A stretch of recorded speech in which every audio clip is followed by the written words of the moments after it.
This chapter is the introduction to psychology. So we're going to talk a lot about the history of psychology and foundational pieces to the field.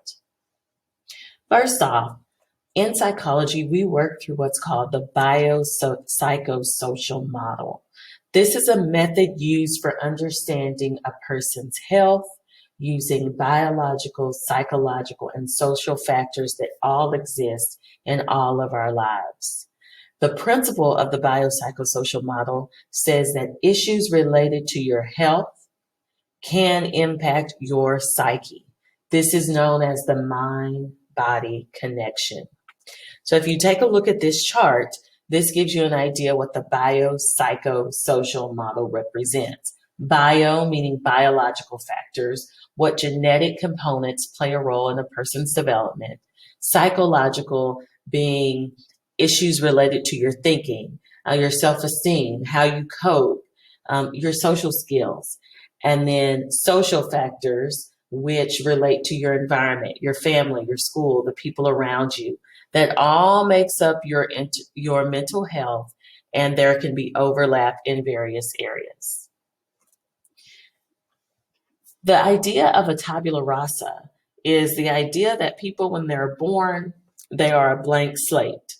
John Locke proposed this idea because he said people are shaped by their experiences in life. They aren't born good or bad. They're just a blank slate. In psychology, there's a big debate on whether nature or nurture plays more of a role in a person's development. Your nurture refers to environmental factors. How are you raised? What do you grow up around? What school do you go to? What neighborhood are you in? What's the socioeconomic status of your family? Whereas your nature are your genetics, things that run in families, things that have through time been passed on from one person to another. So if you really think about it, which one plays more of a role? Is it a person's genetics or is it their environment? Or, as most people think, is it a combination of both factors? So when psychology first started, Wilhelm Wundt is considered its father. That is because he created the first psychology laboratory in Germany in 1879. He also created the school of thought known as structuralism because he wanted to look at the structures of the mind and how the mind is made up.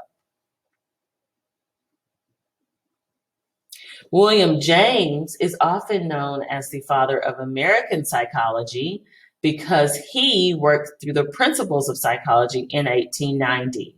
He worked in the school of thought known as functionalism, which is studying how the mind functions rather than its structure. So as psychology developed, it started with the basic building blocks, and then it started to move on to more complex factors. In the 1890s, the most popular man in the field of psychology, who most people still know today, Sigmund Freud, started working through what's known as the psychoanalytic perspective. He did this in Austria, and that is because he believed everything that happened in a person's life was based on things that were outside of their conscious awareness. He said that behavior and personality are the result of conflicts that exist in a person's life, but most of those conflicts we aren't consciously aware of. Through his psychoanalytic perspective, he was able to bring the client to awareness of what's going on in their lives. He also liked to look at dream interpretation, and in 1900, he wrote a book, which you can still find today, called The Interpretation of Dreams. He influenced later psychologists and the field that we now know as the psychodynamic perspective. A Freudian slip occurs when a person says something or they have a memory that, according to Freud, is supposed to be from their unconscious mind. So if you've ever said something that you really didn't mean to say or you didn't know why you said it, Freud called that a slip. And many of us think of that as a slip of the tongue because in Freud's mind, whatever you say, you actually meant, whether you're consciously aware of it or not. Another founding member in the field of psychology is Mary Whiton Calkins. She studied under William James in America, and she studied at Harvard University.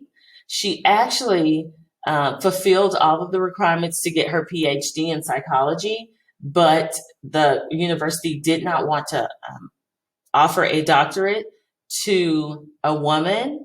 So they wanted her to get it from their sister school instead of Harvard, but she said, no, I don't want this degree. She eventually did become the first president of the American Psychological Association, which is the governing body for all of psychology. Edward Titchener studied using introspection. He actually studied under Wundt, and he believed that in order to understand a person's conscious experiences, we need to look at their sensations, feelings, and images. Margaret Washburn became the official first woman to receive a PhD in psychology from Cornell University under Edward Titchener. She also became the second president of the APA in 1921 after Calkins.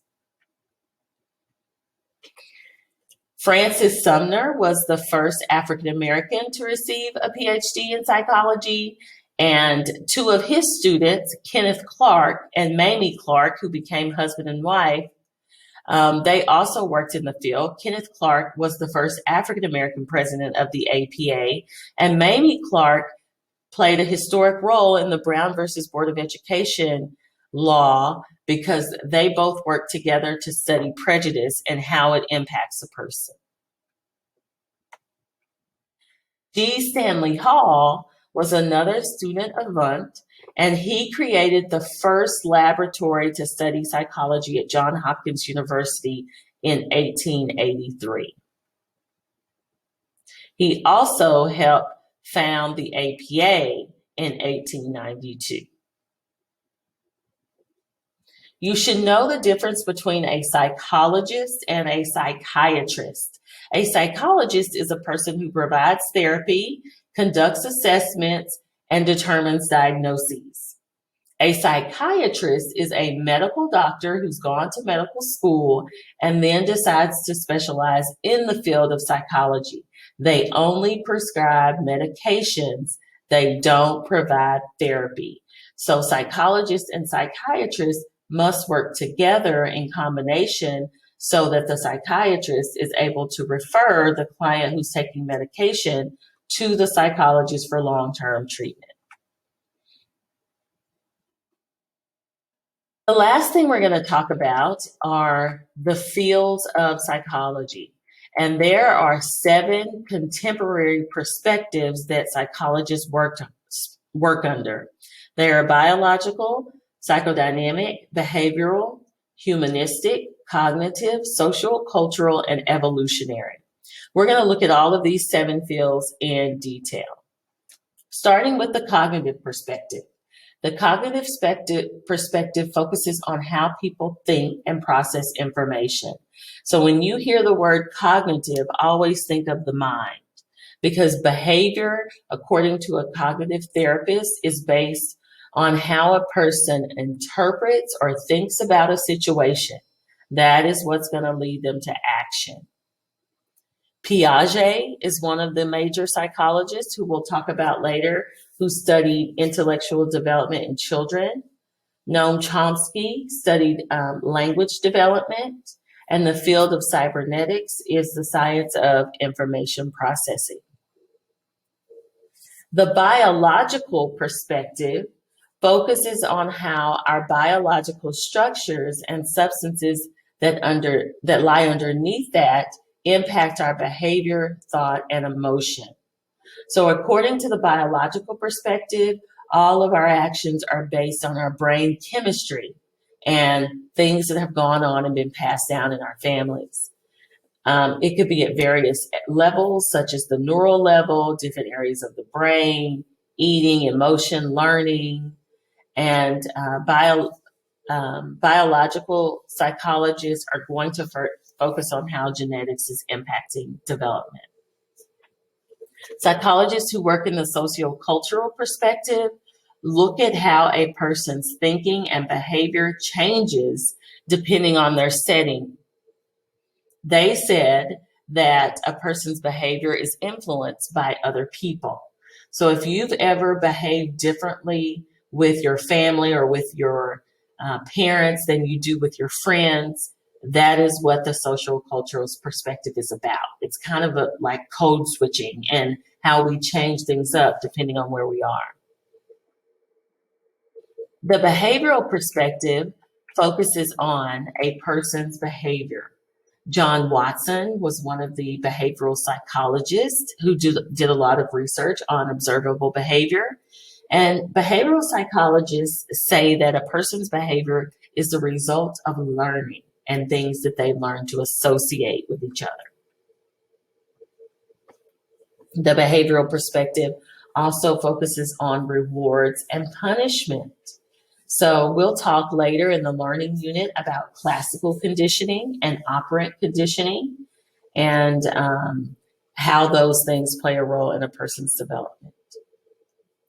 The humanistic perspective looks at how healthy people strive to reach their fullest potential in life. A humanistic psychologist says that a person's behavior can be explained based on being motivated to satisfy needs, like your needs for hunger, your needs for safety, your needs for love, so that a person can reach their full potential. We'll talk about Abraham Maslow and his hierarchy of needs, and also Carl Rogers. There's the belief that becoming self-actualized is the epitome of living your best life. The Gestalt perspective was founded by German psychologists, and it focuses on the here and now, the present perspective, the what and how. It doesn't care about your past. It doesn't care about what you're going to do later. It cares about what's going on with you at the moment, so that the mind and body can all become one aspect of your life. The psychodynamic perspective focuses on how a person's behavior is impacted by unconscious drives and conflicts. So Sigmund Freud created the psychoanalytic perspective, which is not really practiced anymore. Now its name has changed to psychodynamic. So if you hear psychodynamic, psychoanalytic, it's all talking about the same thing, unconscious processes. It says that a person's behavior is impacted by things, conflicts that are outside their awareness.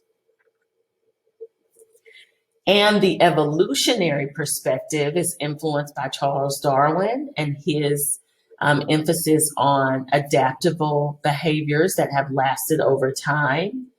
It refers to many aspects of the biopsychosocial approach, and a person's behaviors being the ones that help their ancestors survive and reproduce. Here are some of the research areas in the field of psychology, and these are areas that many people can work in.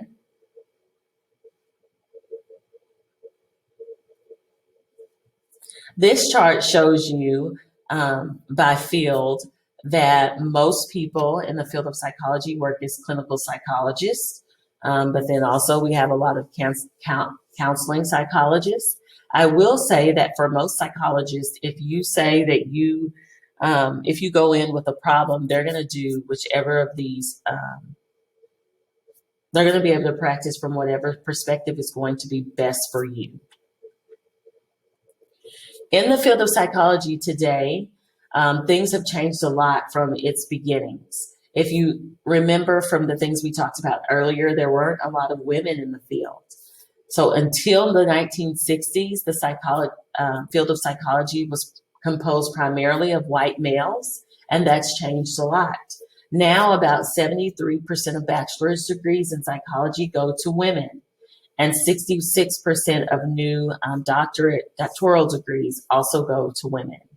Minorities now make up 28% of the American Psychological Association, and Hispanics and African Americans receive about 5% of new PhDs. That is your introduction to psychology.